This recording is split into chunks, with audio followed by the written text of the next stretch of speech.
Hey everyone, I'm Megyn Kelly. Welcome to the Megyn Kelly Show. We have Victor Davis Hanson coming up in just a bit, and wait until you hear the latest reporting about Mayor Karen Bass and what she was up to exactly during the deadly Los Angeles wildfires. This woman is cold, stone, callous. I mean, she does not seem to give an F. We'll show you the video and play you the sound. But first, back at home now. Here in Connecticut after attending the Pete Hegseth hearing yesterday, where the nominee for defense secretary knocked it out of the park. Don't miss a moment. Subscribe to this show on YouTube and follow me on Insta, Facebook, and X. You've seen the headlines: cyber attacks on our power grid, water systems hacked, drones in the sky. It's a stark reminder, no matter who's in power, the government will not always be able to save you. This is why I want to tell you about My Patriot Supply. They are the leader in emergency preparedness, and their 4-week emergency food kit gives you the nutrition you need to stay strong in a crisis. With 2,000 calories a day and 100% of your daily value of 12 essential vitamins and minerals, this kit keeps you going when every meal matters. Right now, you can get $50 off their 4-week food kit, and with warehouses across the U.S., they will ship your kit fast, usually within just a day. Don't wait for the next headline to remind you how fragile our systems are. Go to preparewithmegan.com right now to grab your 4-week emergency food kit. Preparewithmegan.com. Be prepared before it's too late. Last night, after we said goodbye to you guys after a late taping following the hearing, the most important thing in this entire process happened. Senator Joni Ernst, Republican of Iowa, who I told you on the show had been very much on the fence about Pete, came out and formally announced her support for him.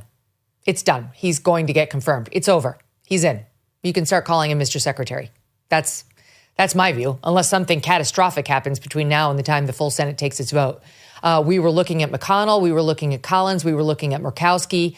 McConnell's, of course, an enemy of Trump, and Murkowski and Collins are left-wing Republicans. And then we were looking at Ernst. Well, the Republicans can afford to lose 3, not 4, 3. If it's 3, it'll be 50-50 vote in the Senate, assuming he gets no Dem votes. And then the vice president, as president of the Senate, would cast the deciding vote. That would be JD Vance, and he'd be confirmed. We're not even hearing any rumblings about McConnell and the other two now. They haven't officially said that they'll be voting for him. But Ernst was the pivotal character. There isn't a person, including you, Susan Collins, you, Lisa Murkowski, or you, Leader McConnell, who cares more about women in the military than Joni Ernst. There is not one. Not you, Kirsten Gillibrand, none of you. So if she's on board, there is no excuse for, in particular, these Republicans, who I just listed, not to be on board.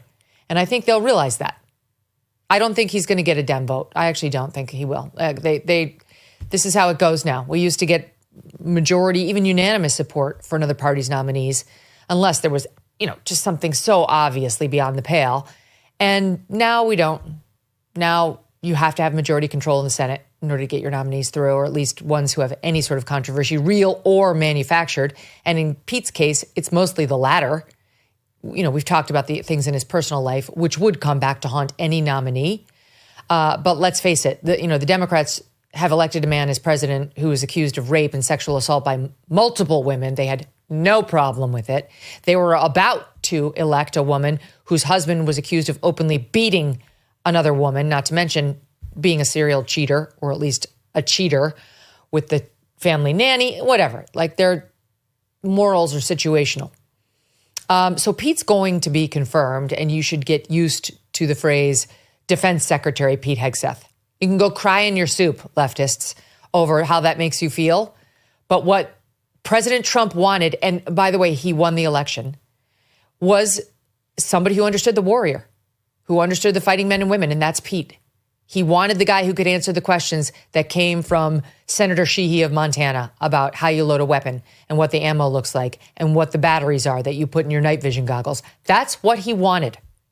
And President Trump talks about how, and others have told these stories about how when he was in office the first time, he would call the generals in there and they would give him one set of advice. And then he would call the enlisted guys in there and ask for their take. And this would upset some of these generals. Not all of them, but some of these generals would get irritated that these lowly plebes would be listened to by the commander in chief. Well, it turns out Trump was way more interested in what those lowly enlisted guys had to say than the generals. And this pick reflects that. Pete's a major, he's not a general. But my point is, he wanted somebody who had actual boots on the ground, as Pete put it yesterday, dust on the boots fighting experience, where he was laying his own life on the line repeatedly for the country. That's what Pete has done, and that is the mentality he's going to bring back into the Department of Defense.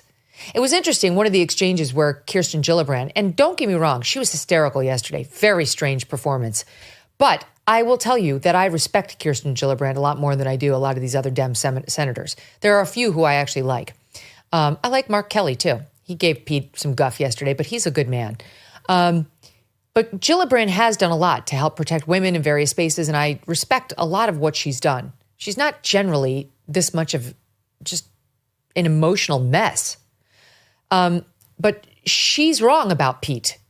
You know, she kept saying to him yesterday, there's absolutely no slip in the standards for women. Absolutely none.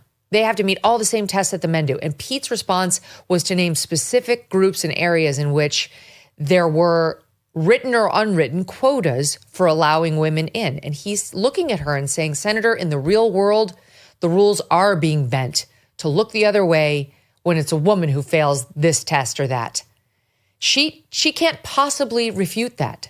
She can't possibly say that's not true, which is what she was trying to do. She was saying there's no written standard that would give women a pass. Like women only have to score 7 on the fitness test, whereas men have to score 9.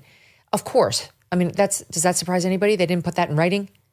But does it also surprise you that when in practicality, they're under massive pressure from their bosses to allow more women in, that they do look the other way when they're a little slower on the run or they have trouble managing their 100-pound ruck? And the other things that Pete and the guys were talking about yesterday. Like, let's get real.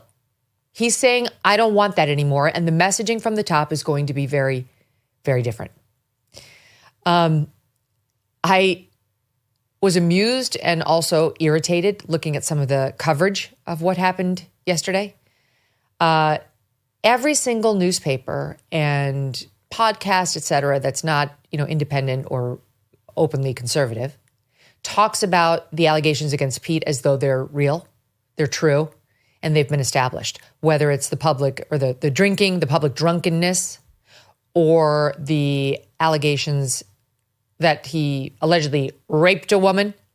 Like they just talk about him like accused of rape and signed a settlement. I mean, signed a settlement. That's it. He must be guilty, right? As if no public figure who's innocent and facing the threat that he will lose his job. Fox absolutely would have been in a position of having to fire him had this woman come forward and said, he raped me.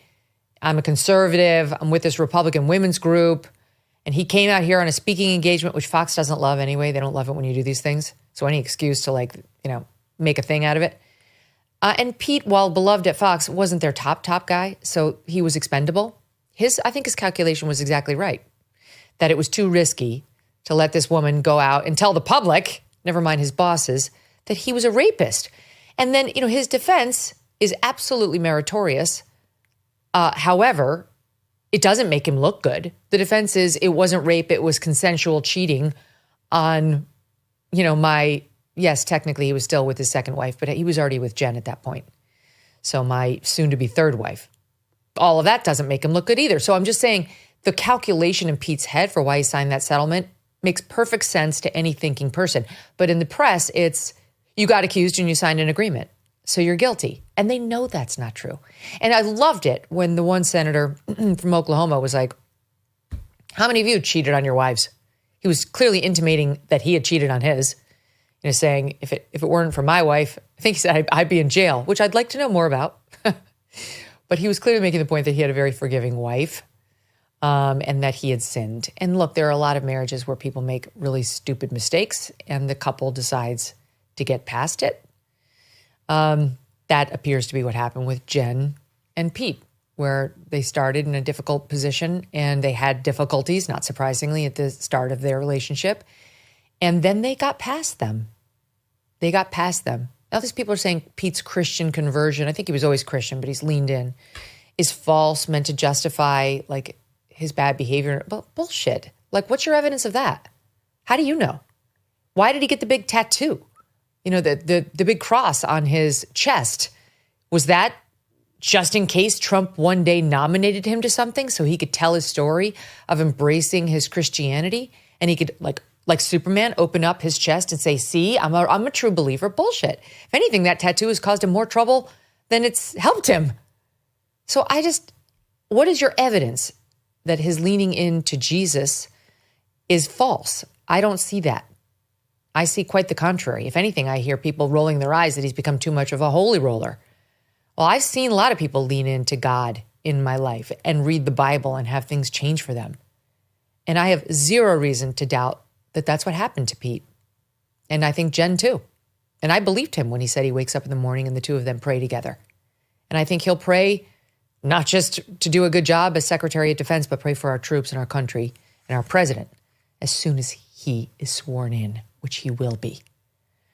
But anyway, I want to go over some of the media coverage, just the dishonesty, and get back to a couple of the highlights from yesterday, because the public has had some fun with some of these hysterical female Democratic senators.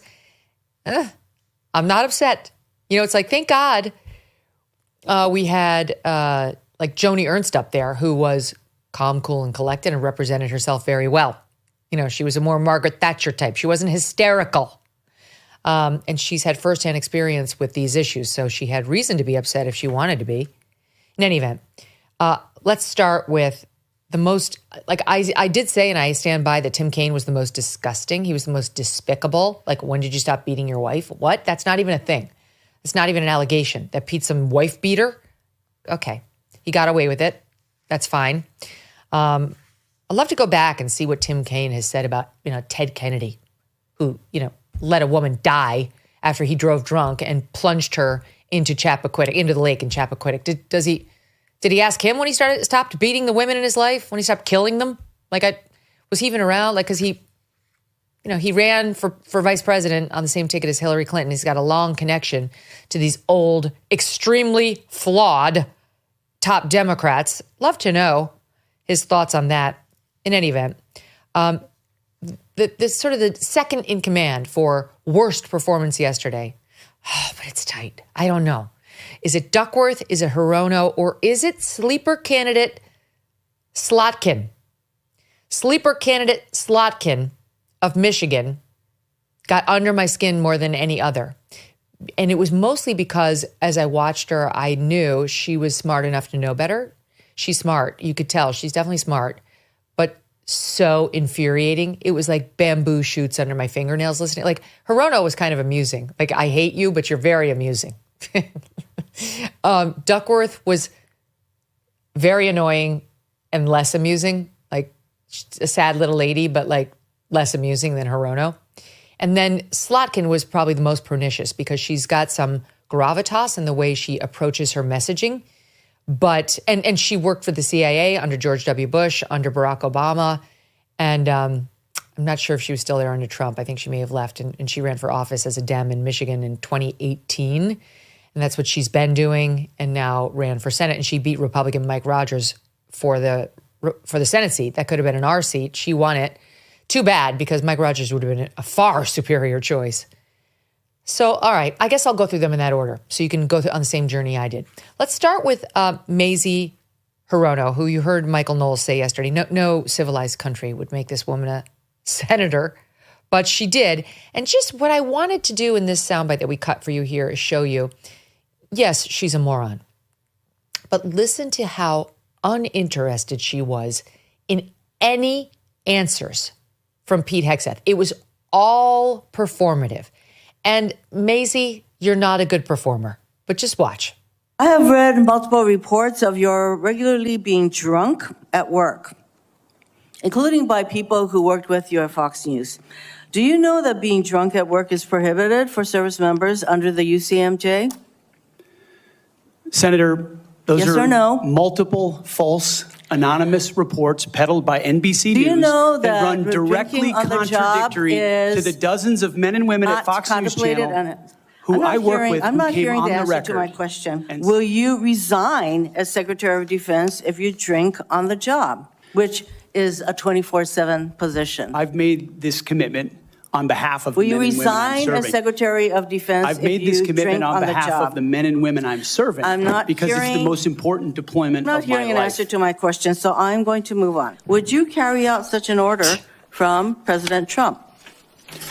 Senator, I was in the Washington, D.C. National Guard unit that was in Lafayette Square during those Would you events, carry holding out a an riot order to shield on shoot behalf of my protesters country. in the legs? I saw 50 as Secret directed Service agents to get injured Secretary by Esper? rioters trying to jump over the fence, set Again, the church on fire, and destroy You know a what? That statue. sounds to me that you will Chaos. comply with such an order. You will shoot protesters in the leg. Would you use our military to take over Greenland or an ally of Denmark? Senator, one of the things that President Trump is so good at is never strategically tipping his hand. And so I would never in this public forum give one way or another direct what orders the president would give me in any context. That sounds to me that you would contemplate carrying out such an order to basically invade Greenland and take over the Panama Canal. DoD policy allows service members and eligible dependents to be reimbursed for travel associated with non-covered reproductive health care, including abortions. Will you maintain this common sense policy? Senator, I've always been personally pro-life. I know President Trump has as well, and we will review all policies. Federal government I'm not should be hearing funding answers to my questions, travel for Mr. abortion. Chairman. Yeah, because you won't listen. Because you refuse to just listen to the nominee who is trying to answer them, just not in the way you like. He actually did try to give you an answer about those drunkenness reports, talking about how it was an NBC hit job against him. It was a denial, madam. You just didn't want to hear it. And her thing about the Greenland and Panama, what she's really saying there is, I object to Donald Trump. I hate Trump. I hate what he's saying. Will you do what I want instead of what Trump wants? And Pete Hegseth is not taking that bait. Oh, I know it's upsetting, isn't it, madam? You lost. You didn't get your way. And she's working things out on the bench from the seat up there. She was just, look, she wasn't effective. She was kind of whiny, and nobody paid any attention to her. She scored no points whatsoever. So, okay, I guess, maybe she did a little high five with her staff. I did see Elizabeth Warren when I was in the room yesterday go over to Tim Kaine, and they were saying, good job to one another. The little tag team. Oh, we're the smartest. We got him. But let's get back to the most annoying. My list of most annoying senators at the Pete Hegseth confirmation hearings yesterday. Again, most smarmy, most despicable, that's Tim Kaine. But I'm going to put Mazie Hirono in the third spot for most annoying.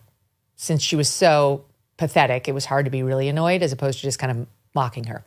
In number 2, Tammy Duckworth, senator from Illinois, who was equally disrespectful of Pete Hegseth and equally uninterested in hearing his answers, and she tried to do a couple of gotchas against Pete, which we've captured a bit in this soundbite, which I'm going to talk to you about on the back end. Watch here. Have you led an audit of any organization? Yes or no? I don't want a long answer. Yes or no? Have you led an audit of any organization of which you were in charge? Senator, in both of the organizations I ran, we were always completely fiscally responsible. Yes or with the no? money Did that you we lead had. an audit? And the way yes my or leadership no? has Did you lead been an audit? stated Yes or has no? been completely What are you afraid of? You mischaracterized. can't answer this question. Yes or no? Did you lead an audit? Do you not know this answer? Senator, every yes or part no? of my leadership yes of these or no? organizations yes has or been no? Did you lead an audit? misrepresented I will from take top that as to a no. bottom. What is the highest level of international security agreement that you have led? And can you name some that the Secretary of Defense would lead? There's 3 main ones. Do you know? I have not been involved in international security arrangements because I have not been in government other than serving in the military. So my job has been to So no, the lead answer is men no. and Can you women in name one of the combat. 3 main ones that the You're Secretary talking of about Defense defense signs? arrangements. I mean, NATO might be one that you're referring to. Status of Forces Agreement would be one of them. Status of Forces Agreement. I've been a part of teaching about Status of Forces Agreements. But you don't inside remember to Afghanistan. mention it? Okay, it's like a little fun memory test by Tammy Duckworth. Trying to do little let's play my little guessing game. I'm your high school history professor, and we're going to see how well you can do on my little pop quiz for you. Then she got into ASEAN. Remember this? Do we have this, Deb? We had a cut yesterday, I think. Can we bring it over? Where she tried to do she did like a gotcha on him about this group of South Asian countries and whether it was really a test, I guess, to understand whether he knew this, this abbreviation, right? This ASEAN. I remember when I heard it, I'm like, it's pronounced Asian, because I had no idea what she was talking about either. ASEAN. And by the way, apparently that's not how you pronounce even the group that she was talking about. It is actually pronounced closer to Asian.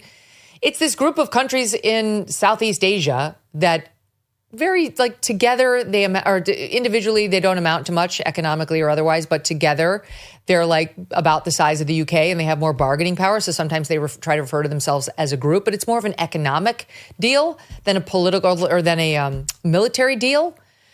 So amazingly, Pete hadn't studied up on his acronyms for every single region in the United States and I guess flunked her little test. And she and leftists on Twitter lost their minds over this. Specific a little bit, and I'm glad that you mentioned it. Can you name the importance of at least one of the nations in the ASEAN, and what type of agreement we have with at least one of those nations? And how many nations are in ASEAN, by the way?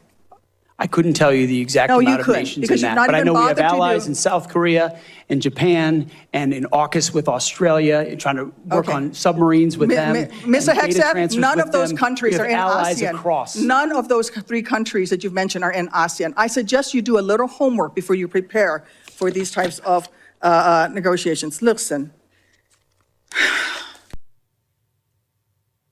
Just trying to make them look dumb. No, literally nobody knew about this group, that's what they go by. You want to go through the names, the individual names? Sure, I'm sure he'd be happy to talk to you about the individual names and what the strategic interests of the United States are with respect to each one or together as a group. But because he didn't know her little acronym, she tried to make him look stupid like he is a dumbass, and she failed. I mean, it's one thing if everybody in the room is like, oh my God, he doesn't know what NATO is? Holy shit, right? I mean, that's one thing. But this, where everybody's like, what's that? What did she say? I think it's pronounced ocean or Asian. You tried and you failed. So she is my number 2 most annoying and irritating senator from yesterday. And then we get to number 1. That's the sleeper candidate I was telling you about, this Slotkin. Okay, now Slotkin is, if memory serves, I did look it up and now I can't remember, but I think that she may have gone to Columbia. She's got one of these, highfalutin backgrounds in education. And then she joined the CIA. Columbia. There you go. That explains a lot. And then she joined the CIA, and now she's a politician out of Michigan. So she starts off by trying to bond with Pete. I'm of the CIA. I guess she was fluent in Farsi and one other relevant language. Maybe I can't remember what it was. And that's why she got hired by the CIA. So in any event, it's not the same. I respect her service, but it's really not the same as being on the front lines, being shot at, but fine. Okay. So she kind of tries to put them on par with each other. We're both military people. So I completely get it. I get it. And I trust me, I believe you. I believe you that you care. I believe you that you care about the troops. Genuinely, I'm with you. And at first I was a little fooled by it. And then as you watched her over the course of the 7 minutes, you really just kind of wanted to punch her in the face. Don't punch her in the face. That's just an urge she brought up rage inside of one. That's the point I'm trying to make here, because she was just so nasty and passive aggressive and kept slipping in little deceptive pieces of information. We'll play you this soundbite here.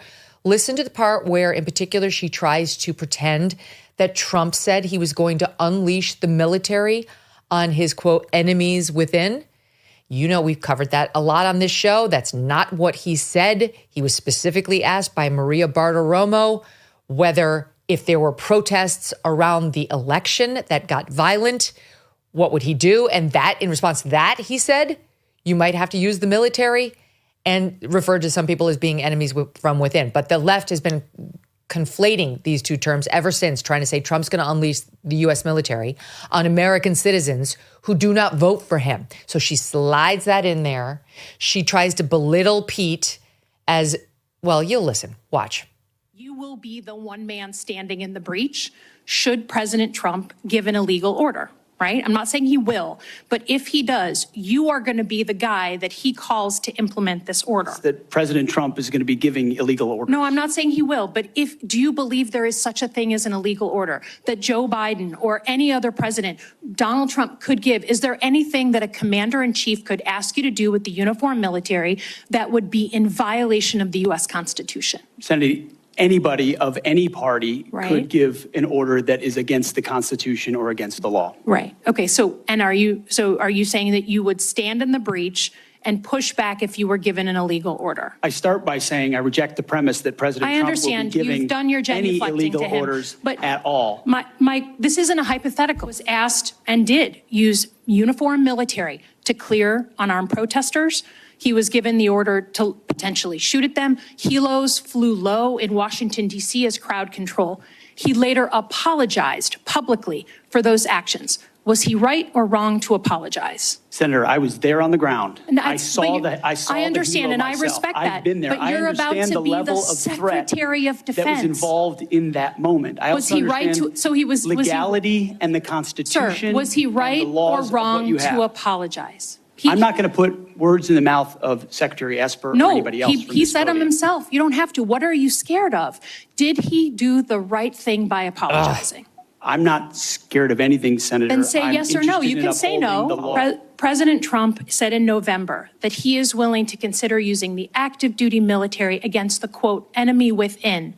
Have you been personally involved in discussions of using the U.S. military active duty inside the United States?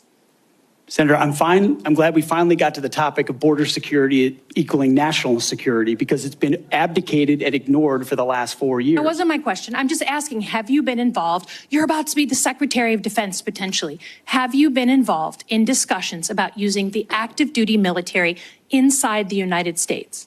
Senator, I am not yet the Secretary of Defense. Right. I'm if just confirmed, I would be party to any number of So you conversations. haven't been in any of these which conversations? I would not reveal what I have discussed with the President of the United States. Just have you been in conversations? Do you support the use of active duty military in supporting detention camps? Senator, everything we will do would be lawful and under the Constitution, Okay, but I'm I gonna take that as a recognize yes.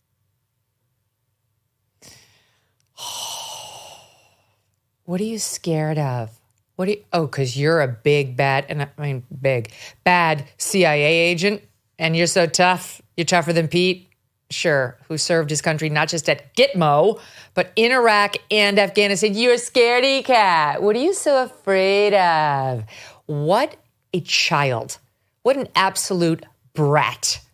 You know what? She was assistant secretary, like an undersecretary for defense under, was it Obama or Biden? And so she's bitter. She's jealous. She's never going to get this role. Sorry, sister. Somebody who's your age, who actually took even greater risks than you did, is going to be recognized now and is going to be running the agency that you were just a lower part of.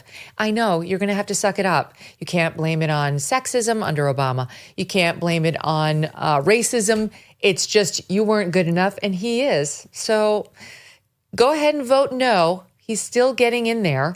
And you can do your little histrionics when he comes in for his updates as the Secretary of Defense, but he's getting through. Because somebody who's not hysterical, someone who does care about women's issues, someone who's fought her entire career to protect women in the military, Joni Ernst, is going to vote for him. So you can suck it, Madam Slotkin, and enjoy what will almost undoubtedly be a short term out of Michigan. Because that district did, she's right, she said at the beginning, go for both Trump and for her. But once they get a load of these antics, I just can't imagine Michiganders are going to stick in this woman's camp for another vote. We'll see. Could be proven wrong. Michigan's becoming more blue. We'll find out. Okay, so those are my top contenders. But overall, the women at the hearing embarrassed themselves on the Dem side yesterday, which has led to all sorts of memes showing Pete's face in the middle on X and all these nagging, hens around him like, nah, nah, nah, nah, nah. Like all guys are like, my God, me when my wife, when I won't let her have the remote control, or when all these things. So here we put together our own little montage of the best hysterics from yesterday. I have many concerns about your record, and particularly your public statements, because they are so hurtful to the men and women who are currently serving in the U.S. military. Please explain these types of statements, because they're brutal and they're mean. Everything you've said in these public statements is politics.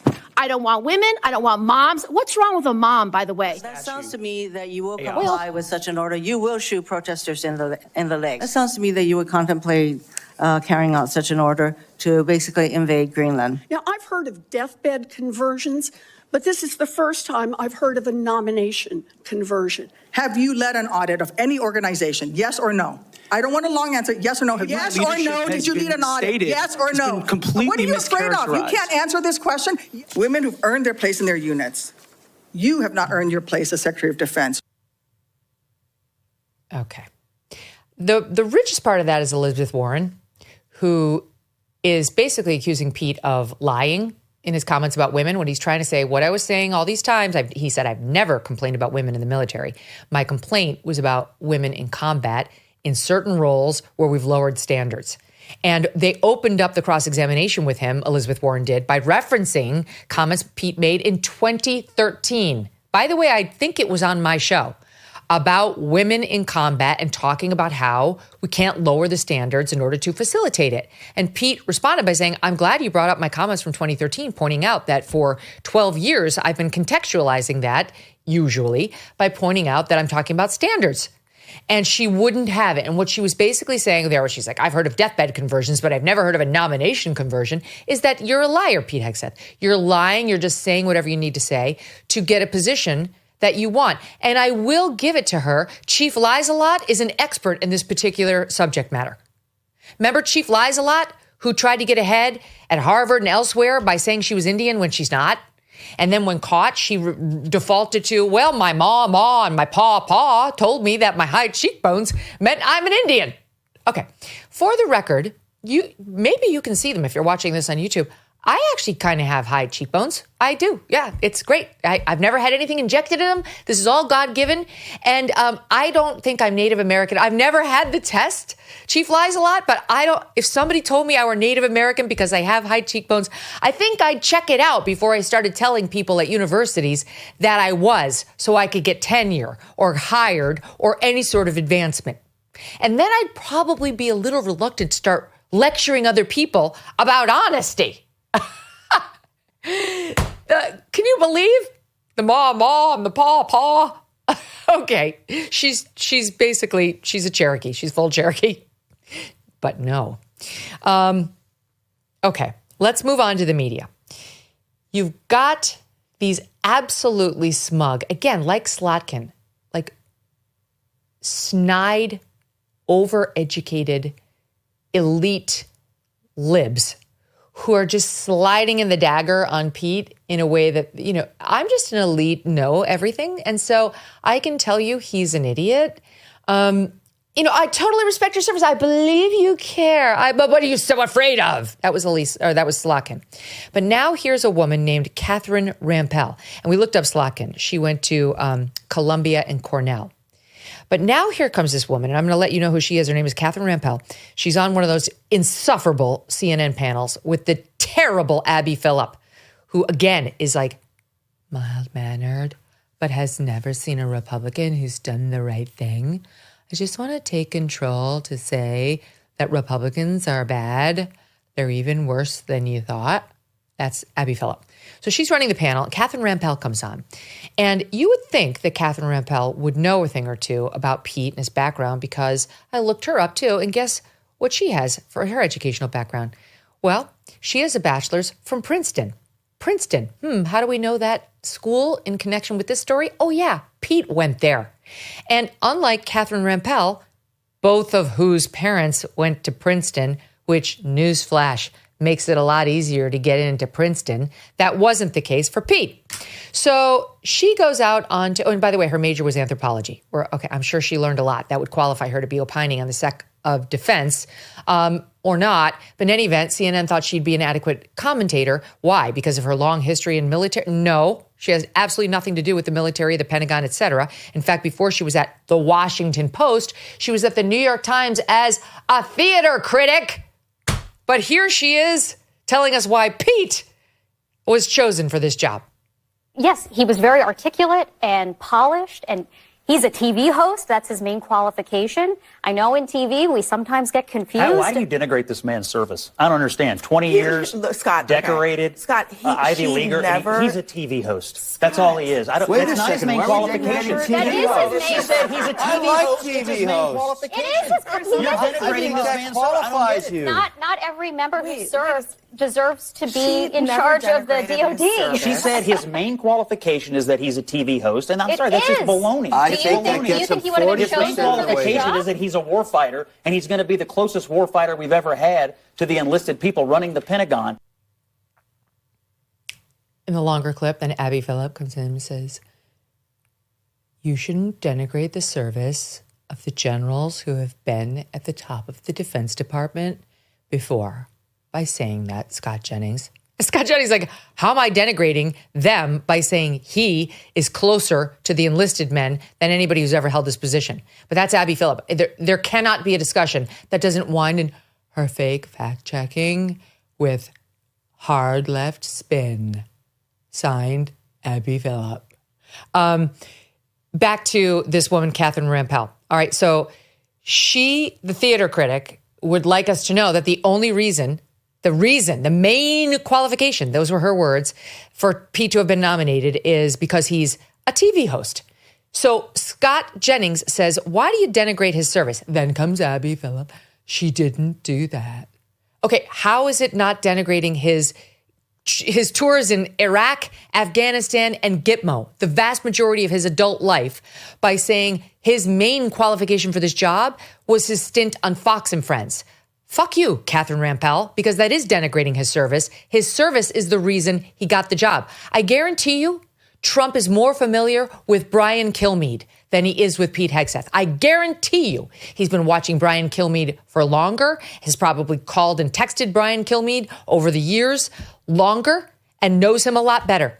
But he did not nominate Brian Kilmeade because he wasn't just looking for a Fox and Friends morning host to run the Pentagon. It's Pete's lifetime of service while in the armed services and afterward, working for veterans, that got him this job. And perhaps Trump wouldn't know about him if he hadn't gotten a job on Fox. But that's what opened the door, not what got him the job. You're so disrespectful and disgusting. But that is what the elite thinks of our military, and certainly of any Trump supporter. Never mind, people are going to wind up in the cabinet. It's absolutely disgusting. And this is what Pete and Trump and Pam Bondi, who we'll get to, she's on the hot seat right now, I've got some stuff on her, are going to be facing when they take over. That they're the chewing gum underneath the sneaker, and they're too stupid and scared to really understand how things ought to be run. Just ask Abby Phillip. She will tell you why he doesn't belong there and the other people do. Okay, moving on. Who am I reminding myself of? Is it a Peanuts character? I just thought I'll think about it, and you guys will think about it, and you'll tell me. It's Megyn at MegynKelly.com. Okay, speaking of Fox, I know when you were gearing up for this confirmation hearing of Pete, which is truly one of the most, if not the most consequential of the Trump picks, what you were asking yourself, same as me, was what does Gretchen Carlson think? Gee, I wonder who? But PBS decides that Gretchen Carlson's opinion would be really important to get right now. And this was her take.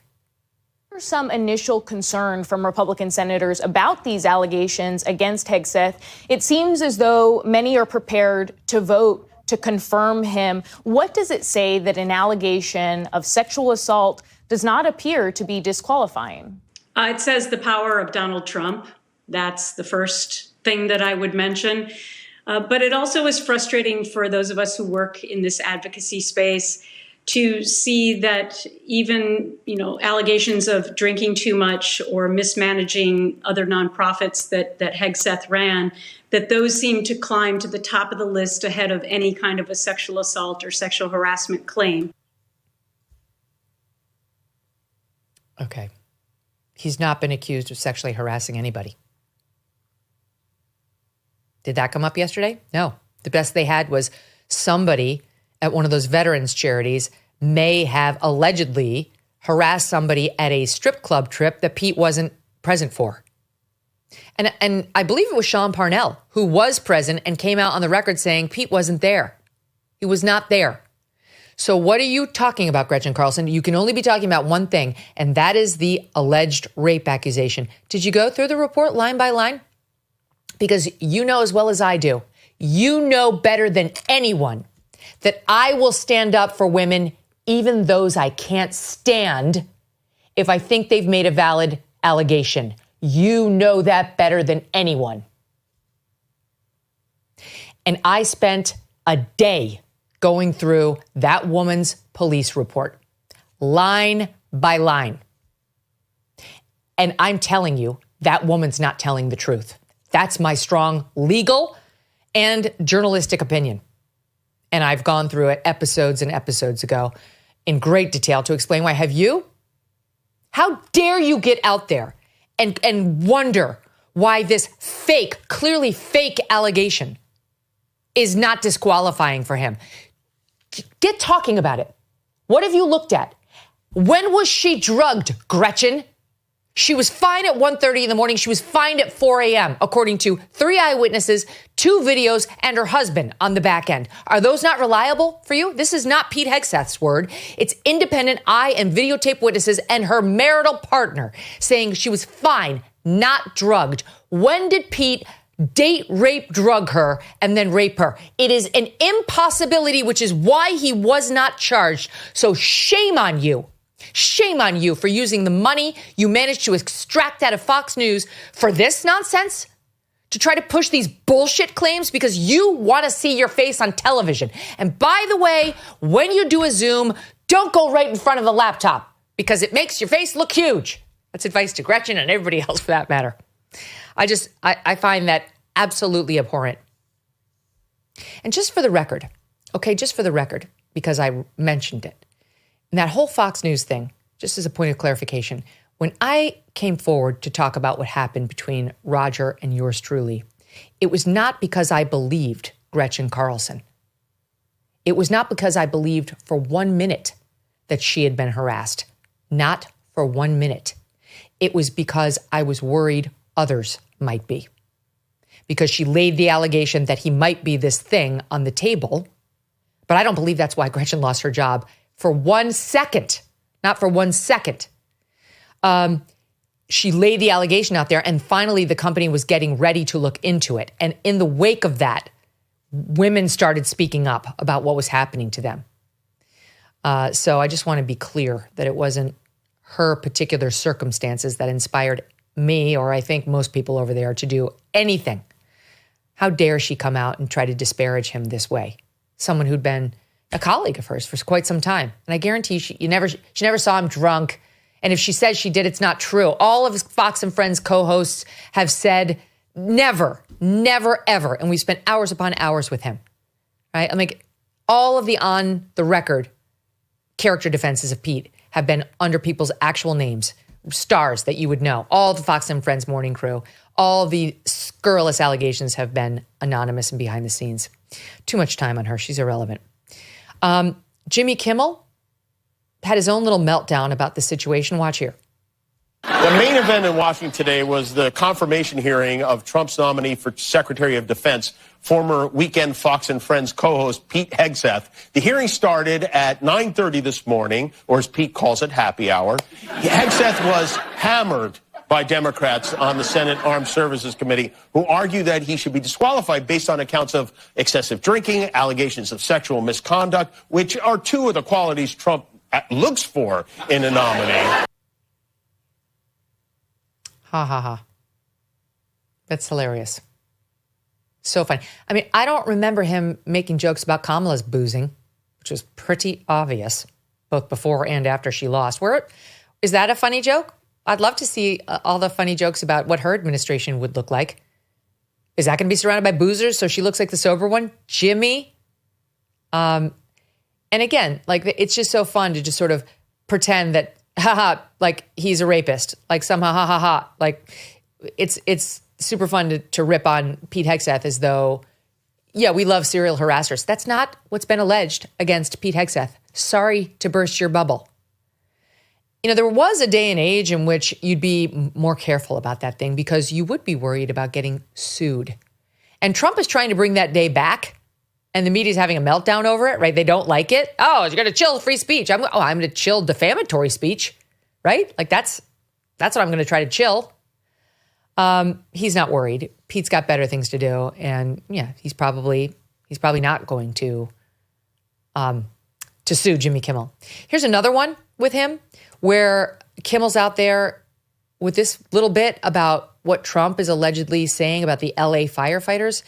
Equally untrue and just out of nowhere. Listen here. It's I don't want to get into all the vile and irresponsible and stupid things our alleged future president and his gaggle of scumbags chose to say during our darkest and most terrifying hour. The fact that they chose to attack our firefighters, who apparently aren't white enough to be out there risking their lives on our behalf, it's disgusting, but it's not surprising. Instead, I want to focus on thanking those men and women because...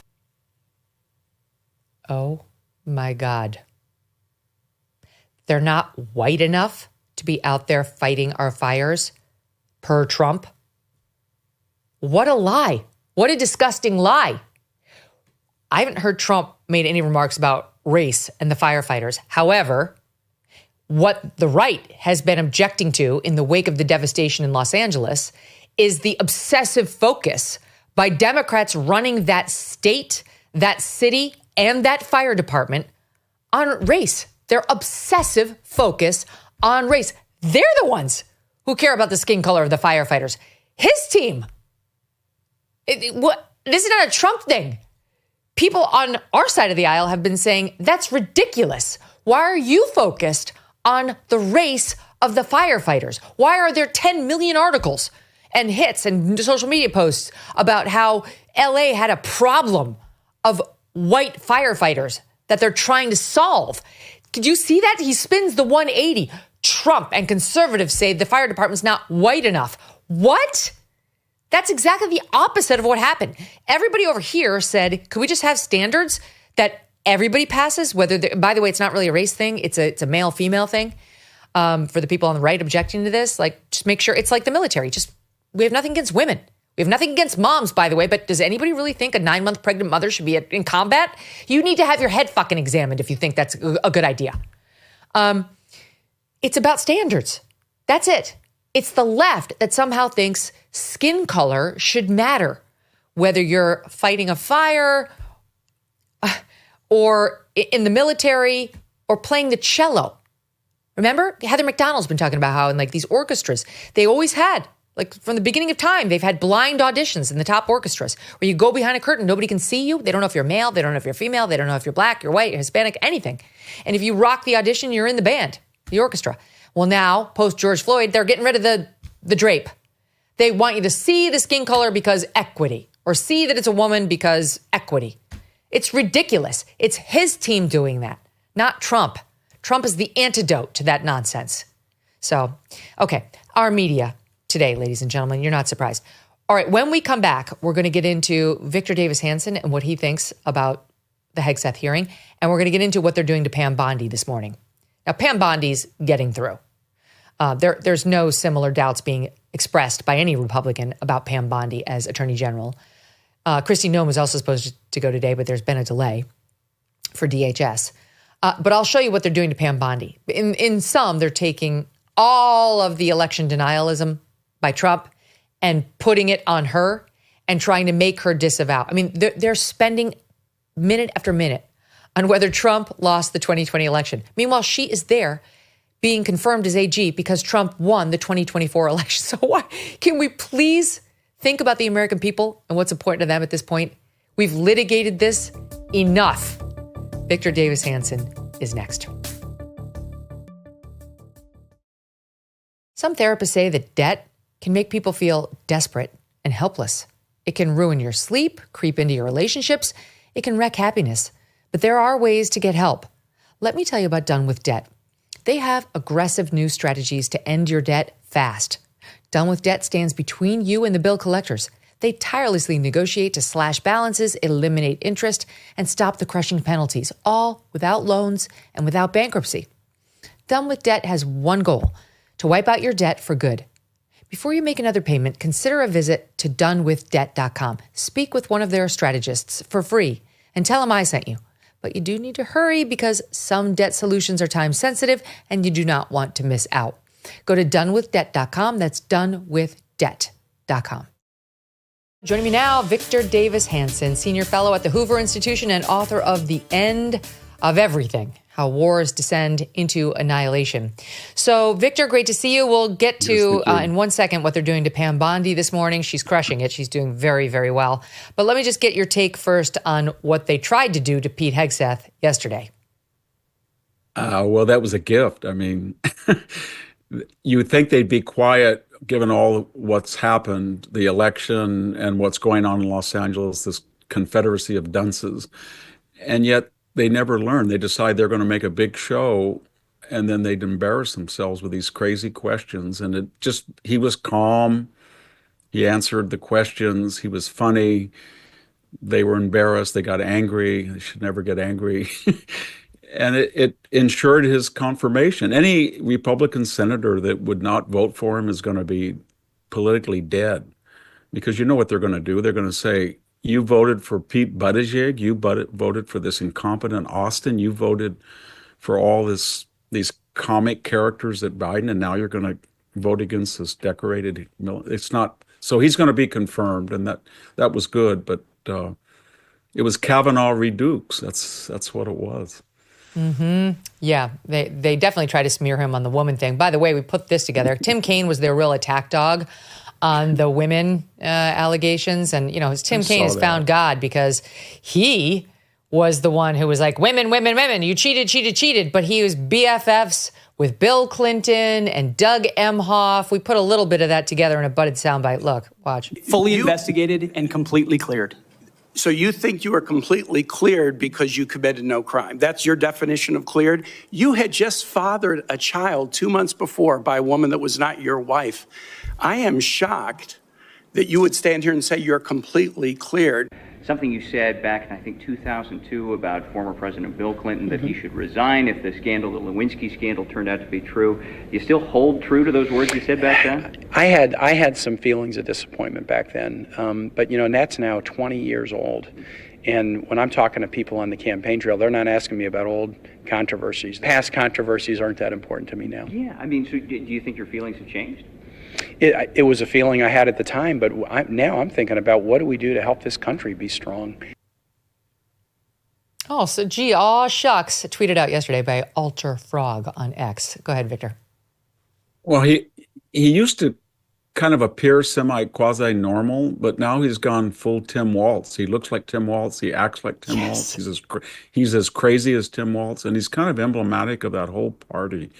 It's kind of like they're older people that want to be, I don't know, hip or something. They want to be in the AOC, and these younger people have hijacked their party, destroyed it, and they're kind of deer in the headlights. So they kind of go through the motions of, objecting, but they're silly. And he was another gift to Pete Hegseth. He did go full Tim Walz. That's exactly right.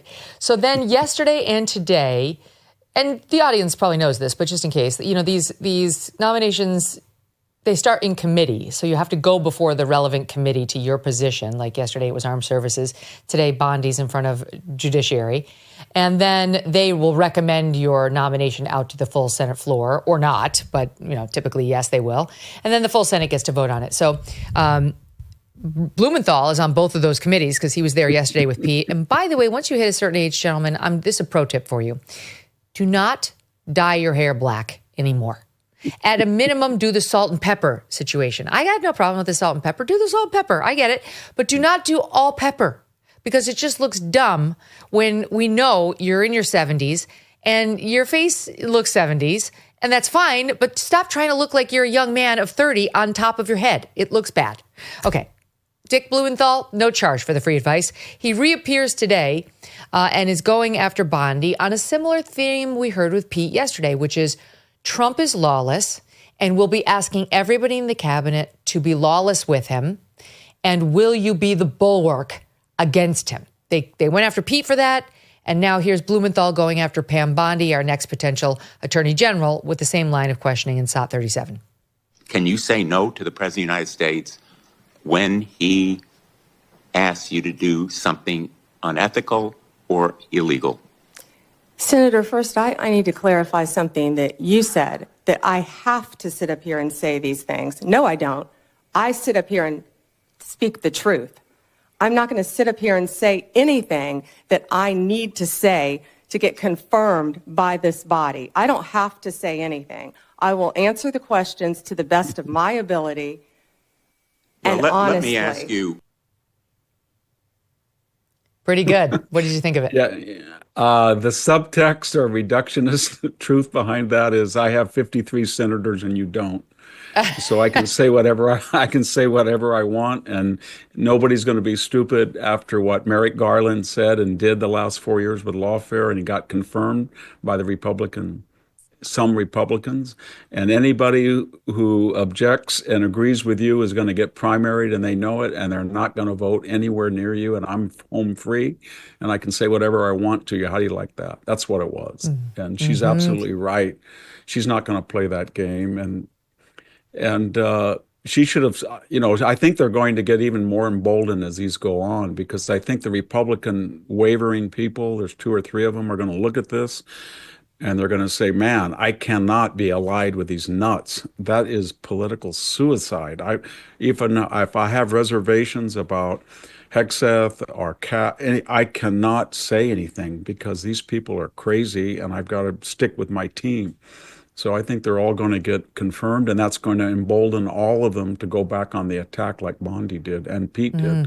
So I expect that they'll go after Kash. When they get to Kash Patel, and I know Kash pretty well, it's going to be a lot of fireworks. So I don't think he's going to sit up there and take that. So he came up in this exchange. I think they were talking about him in a couple of these. All right, so first, there's Senator Whitehouse, who tried to go after on whether it's appropriate for prosecutors to start with a name and look for a crime.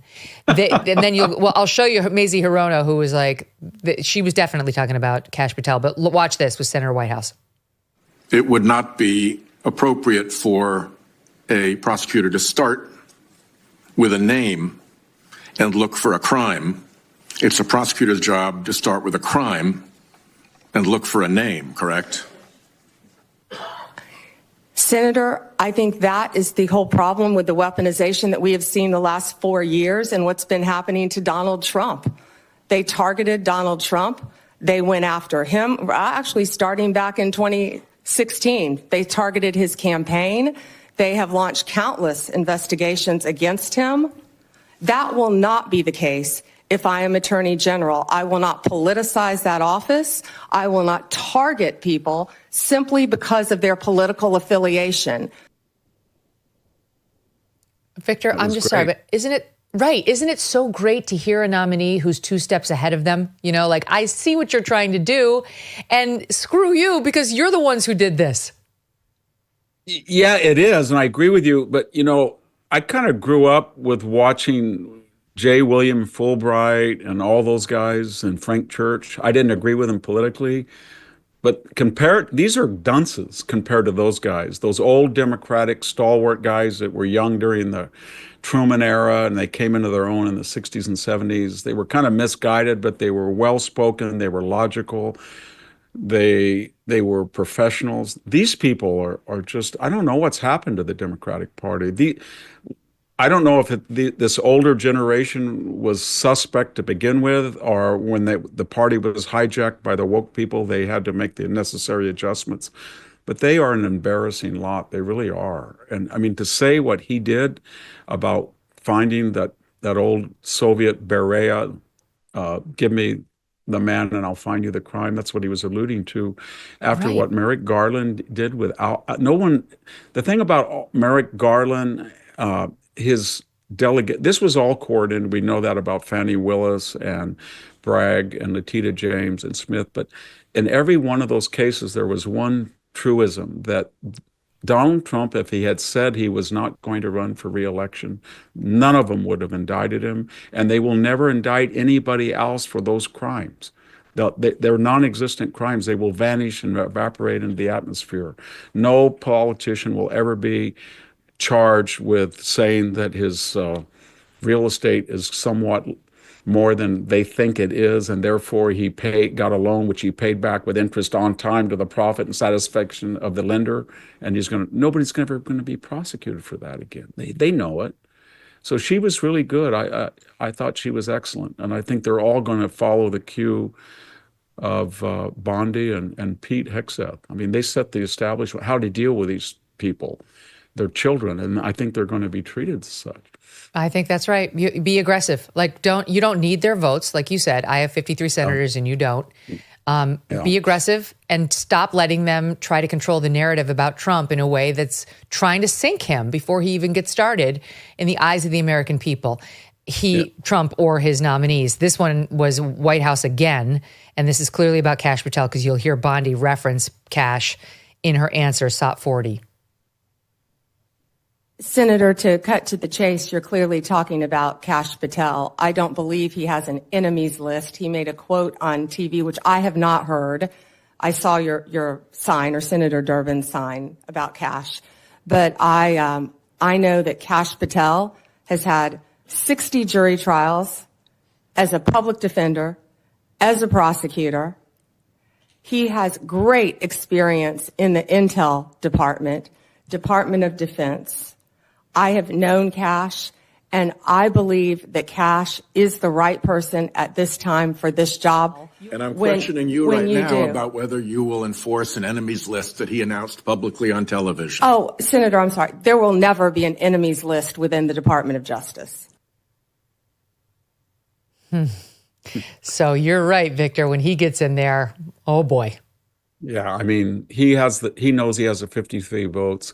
Thing about Kash is he can say things and he writes things that can be taken out of context. But what they don't, I've known him for about 15 years. He's got a photographic memory. He really does.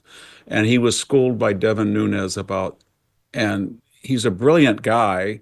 And what he's going to do, and I think everybody knows it, he's going to bring back all these guys and women that are in their 40s, 50s, and 60s that were driven out by the Mueller, Comey, McCabe, Wray regimes when they got sick of the weaponization. So he's going to be surrounded by professional FBI people that were dissidents and wanted to restore the reputation of the FBI. It's going to be restoration. And the other thing real quickly, Megyn, is that this is all going on when Joe Biden, their president, our president, but especially their hero, is now pardoning 1,500 people. He pardoned his son, and they know what's going to happen, maybe while these confirmations go on, because Biden is running out of time, and we know he's going to try to pardon. I think he'll pardon Liz Cheney, Benny Thompson. I think he'll pardon probably some more Biden family members, and he's made a mockery of that. And then we have the whole incompetency going on in Los Angeles and the whole destruction of LA and the culpable blue state model. And so the backdrops of this hearing is not good for progressivism, is what I'm trying to say. Well, some of those names you just mentioned came up because Mazie Hirono, is she the dumbest in the Senate? I mean, that's a hard call. I await your nominee for a fellow contender. I think she might be number one. She's a Democrat from Hawaii. She started to get into with Bondi whether she's going to prosecute a bunch of different DOJ officials in there under Biden, including Jack Smith, Merrick Garland, or Liz Cheney. Bondi refused to take the bait, saying, I'm not going to answer hypotheticals, and saying, quote, no one has been prejudged and nor will anyone prejudge, which is the right answer, right? It's like, I'm not going to give them a sweeping pass if they've done something and we get in there and we find out. I mean, Liz Cheney's been accused of some serious ethical violations during the course of J6 and the committee hearing. So who knows? So that's how she answered it. And then here's Hirono on Trump's enemies. You, as Attorney General, should investigate one of his perceived political enemies. Would you do so? Senator Hirono, I wish you had met with me. Had you met with me, we could have discussed many things and gotten to know. I am listening to you now. Could you respond to the question? Yeah, you were the only one who refused to meet with me, Senator. But what we would have discussed is that it is the job of the Attorney General to I'm very follow happy to listen the law. to your. So good, right? Given what we heard yesterday, you didn't meet with me, Mr. Hegseth. You didn't meet with me either, or me either. And now you get this woman. You know, she refused to meet with Pam Bondi. Yeah, I don't know what they thought they were going to be very schooled and prepped, and Schumer had them all in and said this is an occasion for us to make the argument that Trump is satanic and these people are incompetent. But they really didn't research it. Anybody who knew Pete Hegseth or Pam Bondi or met them or knows them or seen them in action, they're very quick on their feet. They're witty, they're smart, and they're perfect. I mean, they're masters of optics. They've been on television. So just the appearance of her and Pete, the way they handled the questions, the way they answered, didn't they understand what they were doing when they asked these stupid questions and they showboated and performanced art? When Pete, you know, I'm not a general, Senator. Didn't they understand that these people were far more capable in that venue than they were? But it's just that they're in an echo chamber and they're so arrogant. But they're ossified, calcified hacks, and they don't understand it. And they're up against a new generation of really smart people who have mastered the medium of television and impromptu repartee, and they just had them for dinner. It was embarrassing. And you know what else? You know what else? Here's the other piece of it. You're so right. Totally agree. They're bitter about this victory, and it's manifesting in their snarky, petty little questions and in other ways. We just this week saw a couple of reports. Number one, guess who's refusing to go to the inauguration? Michelle Obama. To the snaps. Promises. Yeah, of Joy Reid, who's like, Michelle gets it. Love my girl. So Michelle Obama's not going to go. And Kamala Harris has refused to invite the next second family, JD Vance and his wife Usha, to the residence where she stays, where the vice president stays, for a tour or just for a nicety, you know, which is, I guess, traditional. She hasn't done it and she won't do it, notwithstanding the fact that Usha Vance, who has 3 very young children in the single digits, apparently reached out to say, I could use some direction on childproofing the residence, you know, before I get there, so I know what I'm going to need. And apparently they didn't get back to her. Eventually someone from the office got back to her. Someone from the office is going to let her tour, but it's not Kamala Harris. And eventually, I guess, Doug Emhoff spoke with Usha. But that's it. Nothing from Kamala whatsoever to JD. These are petty, bitter people. Yeah, and I mean, Kamala, she was offered a little soundbite about the disaster, catastrophe in Los Angeles, and you'd think she would say, whatever I say, it cannot be a word salad because I will be watched and carried. And what did she do? In 60 seconds, she said something that was entirely incomprehensible. No one could understand the syntax, the grammar, the vocabulary. It was just a confirmation of her imbecility. Wait, and we have it. Let's hold your point. Watch it here. Okay. And so it's critically important that to the extent you can find anything that gives you an ability to be patient in this extremely dangerous and unprecedented crisis, that you do. What? Who was next to her? His eyes were sort of exploding in his head. I don't know who it was. It looked like Mayorkas almost, but his eyes went, oh my God, what is this woman? Is she couldn't take my eyes off her. Yeah, and so it's, We've talked about this before, but I think a lot of it is fear because they project, and you've talked about that, Megyn, they always project what they're doing. They project that's wrong or unethical. They project onto their opponents, but they know that if they were in power right now and they had suffered what they did to Donald Trump and they were Donald Trump, they know what they would be doing, and they would be going after their enemies like Merrick Garland did and Biden did, and that terrifies them because they think that Donald Trump thinks like they do, and I don't think he does. I think he's so concerned with getting these tech barons and common sense and opening up natural resources for development and artificial intelligence and bioengineering. He really has this dream of a golden age, and he only has 4 years, and that's what he's concentrated on. But that's not how they think. They think, oh my God, what we did to him, and now he's in power like we were, he's going to go after all of us, because that's what I would do. So your point about projection plays perfectly well into what Jimmy Kimmel was doing last night, saying Trump's upset that the firefighters out in LA aren't white enough, which is like completely backwards of what actually happened. It was the city of Los Angeles. It was the LAFD that decided their ranks were too white and started openly on some initiative to make them less white and less straight. And now a video after video has come out of the fire chief touting how gay she is, and she's a woman. She's gay and she's a lesbian and she's a woman. Second in command, gay and a woman. Third in command, gay, a woman, and black. And on top of that, just today, this is making its way on the internet. We went and actually found it ourselves. On the LA, is it PD or FD? It's FD, right, Captain? On SOD 18. Okay. Talking about their pronouns in a video for the disabled, not to mention all the other stuff. Listen here. This is on there right now.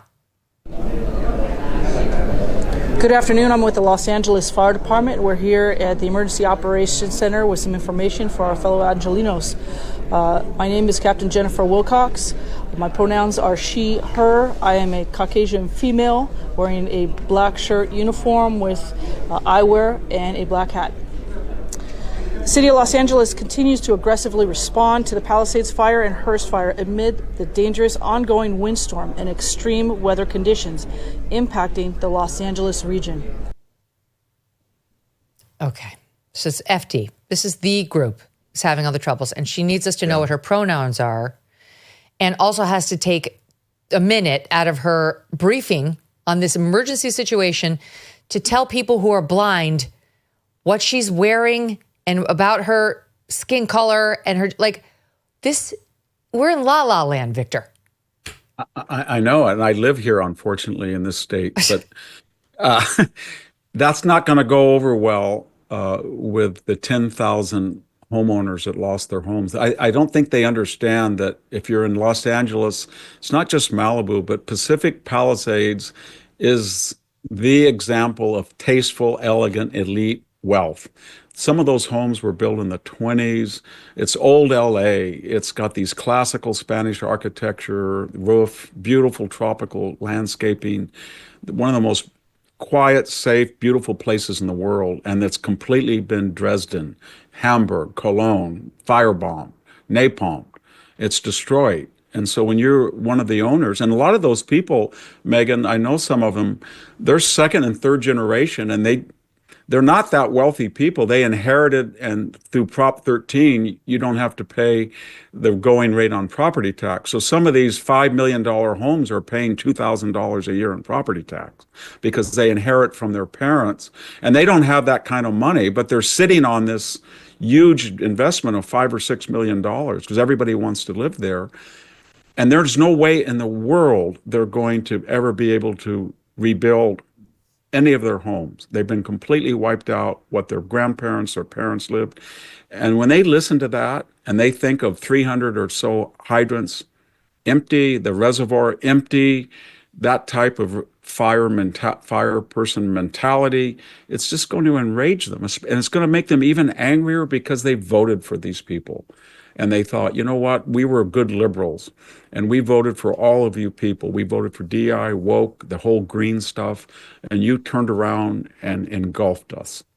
And that's not, they're irate. They're just shocked, those people. And I have empathy for, I'm not one of these people who blames them and says, you know, you voted for these people.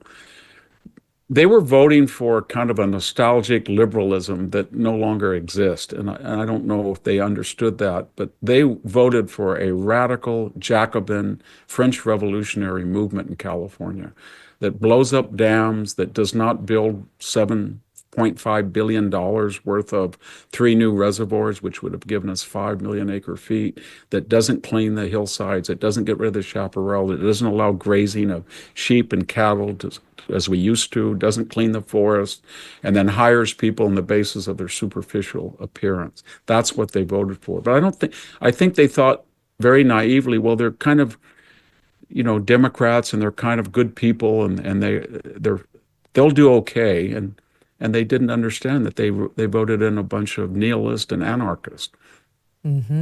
Here's more. This is LA City Public Information Officer, spokesperson, doing the same. This is up there right now, talking about wants us all to know. Well, you'll hear. Watch. Hi, my name is Ashley Rodriguez. I'm the Public Information Officer for the City of Los Angeles Department on Disability. My self-description, I'm a Latina with short brown hair wearing a blue shirt, and standing to my left is our American Sign Language interpreter, Susan. It's like, you know, it's so performative, this business of like, I'm going to cater to the blind, and I'm going to make sure that they have a visual description of me in their heads before they listen to my talk. Because if you really wanted to do that, Victor, if that were really important to you, as opposed to just performative box checking, you would do it throughout your little speech. You would say, you know, so far the LA fires have consumed 12,500 homes in the northern Pacific Palisades and the southern Pacific Palisades. The Palisades is an area of Los Angeles that looks, like you say, largely built in the 1920s with Mediterranean roofs, in which the homes are typically on a half an acre lot. You couldn't get through normal conversation because there are too many references that require visual knowledge. You cannot cater. Why does it matter for the blind people to have a perfect description of a Latina up there speaking? As like, what's the information? That's what they want to know. It's because it's narcissistic. It's all about her. And she understands one thing, Megyn. Had she done preparation and talked to all the relevant government officials, had she visited all these places, and if she had mastered the topic and taken 4 or 5 hours and just dropped that stuff that you mentioned, and then extemporaneously without notes, like where you and I are talking, just talked in a convincing, authentic manner, she'd probably be fired. And she knows that. So she thinks to herself, how do I advance using the Latina card and all of this other DEI stuff? And I know that I will never be adjudicated on my actual ability to master the knowledge necessary to make a difference or to remedy the situation. And that's why everybody's angry, because they know that this is not just a sin of commission by all of these pronouns junk. It's a sin of omission. It comes at the expense in this zero-sum game that these people don't know anything. They don't know about reservoirs. They don't know anything about water pressure. They don't know anything how to get people out of a house who's a heavy male. They don't know about the chaparral. They don't care because they feel that that was an old, white, stupid generation that built LA, and they're all dead, and they made all of these non-green reservoirs, and they were so into infrastructure and water, but we're beyond all that. So they're kind of like children that inherited this sophisticated desert that exists as a paradise because of all this imported water that was always on the margin of air. Any little air could destroy that whole system. And they had some really brilliant people who built. William Mulholland was a genius that got Colorado water, Owens Valley water, aqueduct water, and created that Henry Huntington came all the way 200 miles away and made the first transmission lines that could convey hydroelectric to run the electric cable cars in LA. They were geniuses that built that city, and now they're relegated to old white stupid guys that are gone. But these people don't have half the ability that that generation did, and they know it. And they can't even be custodians of a system that they inherited. It's too complex. They can't figure it out, and they're destroying it. And everybody knows it. And there's a lot of people in LA that do know how to do it, and they do know how LA because they grew up with it, and they're furious because they're saying if you had have just taken the system you inherited and stuck to your job and mastered it, my house wouldn't be burned up. That is, 70 years old, a historic place in Los Angeles, and I wouldn't have lost all of these furnishings that my grandmother gave me, and we wouldn't have all these looters trying to find safes and things and burned out lots. That's what you did. So I think it'll make an impression. I really do on some of the Californians. Here's the other thing, the hypocrisy of some of these people who are in our culture and in our lives virtually. The left, after George Floyd, what did we hear? We had whole books discussed, interviews on NPR about, it was, quote, in defense of looting. In defense of looting. You had authors writing books about it, interviews on leftist radio. You had Trevor Noah out there talking about how, you only don't loot if you're going to uphold the social contract. But when the police violate the social contract, then you have the right? Then it's fair game for all. Well, guess who's super upset about the looting of the $10 and $20 million homes that have had to be evacuated because they're under threat of fire? That same crowd. Julia Roberts is out there posting, F you, looters. I'm sure she's very worried that her friend's beach house is about to get burned with her beautiful Picasso that she gifted him. And she doesn't want that to, right? But where were you when it was poor people with small ma and pa businesses getting burned who did nothing wrong in Missouri, in Wisconsin, and across the country in 2020? Well, she was nowhere. She didn't care because the thing about the LA fire that's tragic but also instructive is these people never suffer the consequences of their ideology because they have enough money or the right zip code that they're protected from the ruin that they inflict on other people. We're the lab rats, and they are the experimenters in the laboratory. But the laboratory scientists go home at night. They don't stay like the mice. We're the white mice, the lab rats that are experimental. And now something happened. And the people who created this mess, it boomeranged back on them, and they don't know what to do. They're angry, and they think. And so Julie Roberts says, "Looters," and then she thinks for a second. Well, wait a minute. Maybe a lot of them are DEI types of people. Should I say this or not? And I guarantee you, in a week from now, she will try to contextualize what she said.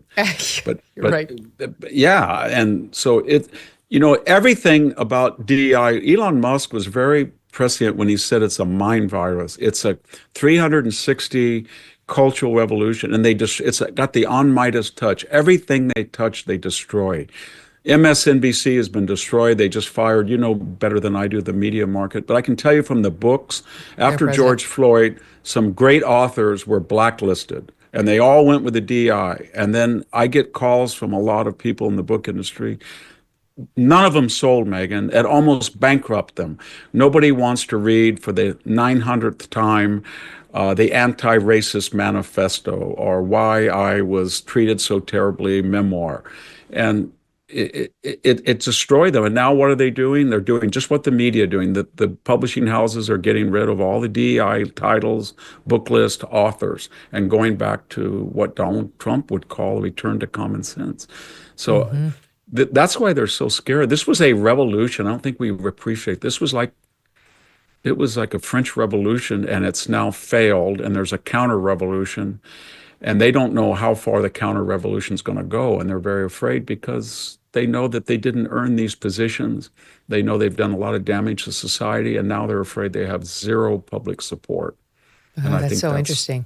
Yeah. That's from a war historian our audience should know. Rashida Jones, the president of MSNBC, just announced she was stepping down. Not sure if it's a firing or forced out, but the ratings are in the toilet post-Trump's win.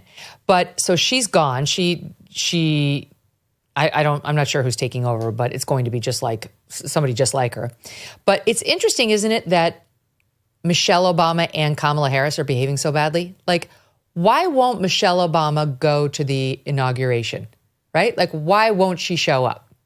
I think I know, because she spent the last 3 weeks of the campaign screaming that Donald Trump was Satan and he was a racist and he was mean and he hated black people. And now she's going to have to sit next to him. And she doesn't know what Donald Trump would say to her in front of everybody. But she knows that if she was Donald Trump, as I said, and then she had heard all of what she had said about him, she knows what she would say. And she thinks Donald Trump is even more trigger happy than she is. And Donald Trump would probably, you know Donald Trump better than I do, Megyn. You know what he would do. He would walk up and just act as if he was going to say something and then smile and try to hug her or shake her hand, talk to Barack like he did. And he would think that in his mind, that'll make her even madder than me saying something. And it did. He was an old friend of Barack Obama. So, Barack Obama called him a racist too, but I don't think they get Donald Trump at all. I was just thinking about. Let me ask you a question, because she also didn't go to the Carter funeral where she knew Trump would be. And I do wonder, because she and Barack both were out there saying Trump's a racist. Barack referenced Hitler. Is the difference that Barack Obama didn't actually believe any of that, but Michelle Obama did? Yes, he's a Bill Clinton transactional politician. It's always the next day. He doesn't care. But the other thing is, there's a subtext, I think, is that if he were to talk honestly to Barack Obama, he would say something like this. If Barack Obama would talk honestly to Donald Trump, he'd say something like, "Don, don't get angry. You don't have any idea what I put up with. You don't have to put up with her like I do. So let's just forget it and be friends and joke and talk. And then I have to go home to it. So be sympathetic to me." And that's what I think the subtext, because he's not happy, Barack Obama. He never was. Oh, they have very different lives. Yes, and that makes her even angrier and angrier and angrier. And he's smart enough, like Bill Clinton, to know that the only reason that they have half a reputation is they feigned that they were centrist. And Obama went hard left in the second, but for a while he was talking about close the borders and all that. And Bill Clinton was famous for doing stuff like that. And they understand politics, but they understand Michelle Obama's off the rails, and Hillary's even off the. But that's what's in common about both Bill and Barack. It's almost as if, okay, well, our wives are crazy. We can't put up with them. We're not going to, engage in this feuding because it's not transactional. It doesn't help us. They're utilitarian. Like they'll go along to the extent they have to, but now that he's won, it's like, all right, that stuff I said, I didn't mean any of that nonsense. But Exactly. Michelle's He's in the thinking background now, like, yes, we did. Yeah. What do you mean? We're not going to the inauguration. There's no Barack way Obama's she wants to be smart. seated next to Absolutely. the Trumps. His mind is going, there's going to come a time in the next 4 years, I got to call Donald Trump and get a favor or about anything. And he will have favors. Or I have a friend that wants this or this. And he knows that. And that's the same thing with Bill Clinton. And they understand that Donald Trump, for all of the bad publicity, the weird thing about him is he talks a great game, but he doesn't hold grudges. He said that. No. He said, I can give you second and third chances, but not fourth. And he brought in JD Vance after what JD said about him. He's actually At this inauguration, you're going to see a line of Elon, yes, makes sense, Mark Zuckerberg, and Jeff Bezos all sitting together. And I think the other heads of social media companies are going to be there too. Like they've all like banned him, said terrible things about him. Not Elon, but the others certainly. And Trump, it's like they come in and kiss the ring. He'll let you kiss the ring. He's like, fine, bygones are bygones. Absolutely. But they share that vision because Trump has basically said to them, you maybe don't like me and I don't like you, but you guys are geniuses, whatever your field is. He broke into the top 3 auto companies. Nobody's ever done that. Elon. Look at SpaceX. He bailed out NASA. He revolutionized all of social media.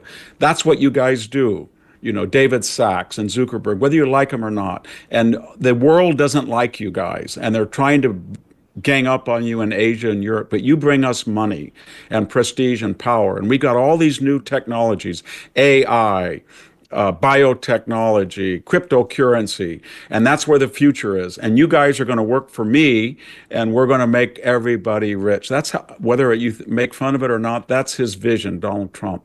No, and they it makes understand sense. that. He likes Yes, and entrepreneurship. He does. loves the And spirit of American invention and what these guys have done, and he respects success. He does does. respect He does. success, and he'll give you that due as long as you don't, say incredibly nasty things about him, like somebody like Mark Cuban. Yes. And the thing is, they know that they can make more money for themselves. And some of them have actually a sense of public commonwealth. They know that they can help the country. And they know they're in a deadly race against China and Russia and all these enemies abroad. And they understand that Donald Trump is saying to them, whatever you guys need to make our country preeminent and help the middle class in the process, I'm going to do it. And I don't really care anymore what you said about me. But that's right. You're going to have to do this. And that's exciting for them because, Andreessen said that. He went in to meet with Biden. They basically said, these are the winners in artificial intelligence and nobody else, no startups. And they understand. Zuckerberg said that they'd call him up and scream at him, and you're going to do this. And Donald Trump's not going to do that. He's going to say, do what you have to do, and I'll measure you by the results. And if you can help this The only thing Donald Trump will call you up to yell at you about is if you say something nasty about him. That's a personal grievance. He's not going to try to infringe on the First Amendment by saying, you may not say that. You may not speak to that. I really don't think that's what the left is worried about because, again, projection. All right, stand by, Victor. I got to take a quick break. Be right back. Breaking news and big one on Israel. Grand Canyon University, a private Christian university in beautiful Phoenix, Arizona, believes that we are endowed by our Creator with certain unalienable rights to life, liberty, and the pursuit of happiness. GCU believes in equal opportunity and that the American dream starts with purpose. By honoring your career calling, you can impact your family, friends, and your community. Change the world for good by putting others before yourself. Whether your pursuit involves a bachelor's, master's, or doctoral degree, GCU's online, on-campus, and hybrid learning environments are designed to help you achieve your unique academic, personal, and professional goals. With over 340 academic programs as of September 2024, GCU meets you where you are and provides a path to help you fulfill your dreams. The pursuit to serve others is yours. Let it flourish. Find your purpose at Grand Canyon University. Private, Christian, affordable. Visit gcu.edu. You know how much my family and I love our dogs. Yes, even Strudwick. Cannot imagine life without them. These guys have a great life. They're lucky. But some dogs are not so lucky, as you know. And this is why I'm so glad to tell you about Delta Rescue. It is the largest no-kill, care-for-life animal sanctuary in the world. They've rescued thousands of dogs, plus cats and horses too. They provide all of the animals with shelter and safety, and most of all, with love. And they've been doing it for more than 45 years now. Delta Rescue relies solely on contributions to stay open. And giving can bring tax benefits too. Speak with your estate planner about how you can grow your estate while helping animals in need. And check out the estate planning tab on their website to learn more. We love our Thunder and Strudwick, but would like for other dogs who need love to find it too. Visit deltarescue.org today to learn more. That's deltarescue.org. We've got major breaking news at this hour. Already seeing the immense power of a second President Trump term. Multiple officials now say Israel and Hamas have agreed to a ceasefire deal that includes the release of dozens of hostages. And one of those officials is President Trump himself, writing on Truth Social, "We have a deal for the hostages in the Middle East. They will be released shortly. Thank you." Wow. According to the AP, around 100 people are still being held captive inside Gaza, but Israel's military believes at least a third of them are dead. The AP reports the three-phased agreement would begin with the release of 33 Israeli women, children, and elderly, and those wounded, in exchange for hundreds of Palestinian women and children incarcerated in Israel. No reporting right now that we can see about what about the American hostages. There are a handful left. We don't know. Are they in the 33? We don't believe so. The earlier reporting was that we might get 2 in that first round, that that the Americans had originally said we want them all, that they said no, and that it was dropped. So that's with the Biden team. We just don't know. We'll learn more. A Trump source to Fox News today said only 23 of those 33 hostages that are going to be released under this deal are alive. That's incredible. They're holding the dead bodies of the hostages. Back with me now, Victor Davis Hanson. It's kind of confusing because the Biden team has been negotiating, but so has Team Trump. He's dispatched his Middle East envoy over there. And so I don't know exactly who's negotiating with whom, but there's no question that the Trump threat that all hell is going to break loose if they are not returned by his inauguration, which is Monday, it had to have played a part here. It did. I don't think it's a good deal for Israel because there's about 20% of Gaza they have to get into because that's where Hamas has fled to. And if they pull out and they release hundreds, if not thousands of terrorists, and it's a ceasefire, you know what's going to happen. They're going to get the UN, they're going to get the moderate Arab regimes to rebuild it, and then Hamas is going to threaten them, kill some, and take over again. So I think I know what Trump is doing. I've talked to a few people, but I think their attitude is you can't ever deal with Hamas because of the hostages. So you got to get the hostages out and let Biden get the hostages out. Everybody knows they're being released, as you said, Megyn, because Trump is coming in. But Biden officially will be in office at least when the first iterations start. So he's responsible. And then when you get the hostages out and Israel gets out, Hamas will break all of their commitments. Everybody knows that. And at that point, they have no more leverage over anybody. And Israel is going to be under the Trump administration free to retaliate as it sees fit. I think that's what the Trump people are thinking.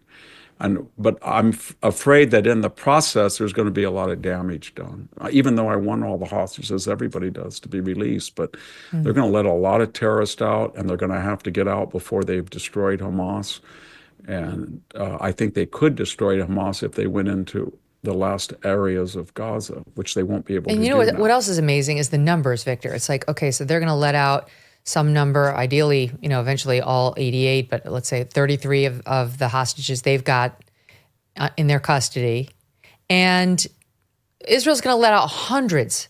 And the so-called hostages that, Israel has, they aren't hostages, they're prisoners because they were arrested there's a due process that they go through in Israel before they arrest somebody. All these people are people who are suspected of terrorism or caught in the act of terrorism against Israel. So these people all get out by the hundreds, and just the proportionality is not there. But Hamas, this is what happens because Israel values life and Hamas does not.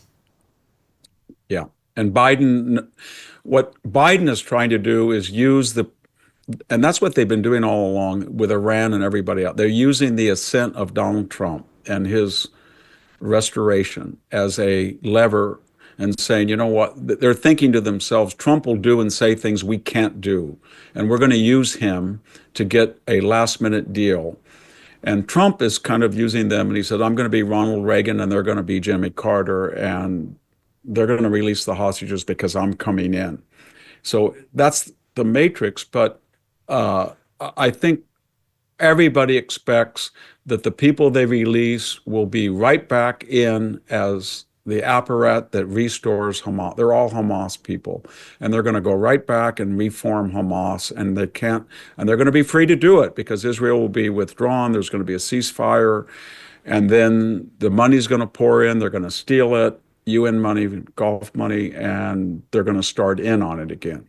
And I think at that point, the Trump administration thinks, well, there's no more hostages, and they can't leverage us or Israel, and they got their chance. So world opinion is going to be on our side, especially when the hostages tell how they were treated. And we see these bodies of people who had died weeks before, this gruesome apparatus that runs it.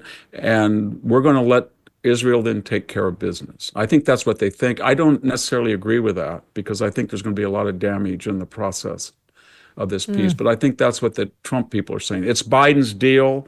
You notice that Trump didn't take credit for it. He just said they're released because I think the downside, after the ebullition of the hostages return, the downside will be Biden's. And then Trump will start with a fresh slate and said, well, he did it. We got the hostages. There's no more leverage on us anymore. So I think that's what's going on. Well, this is phase one of the ending, and the ending was a long time coming. I mean, there's a sigh of relief to some extent as it appears to be winding down. Victor, thank you. A pleasure to see you. Speak to you after the inauguration, which is coming up on Monday. Can't believe it. Yes. Okay, so we'll see you all tomorrow, and we'll have a full rundown for what else they do to Pam Bondi. Don't miss that.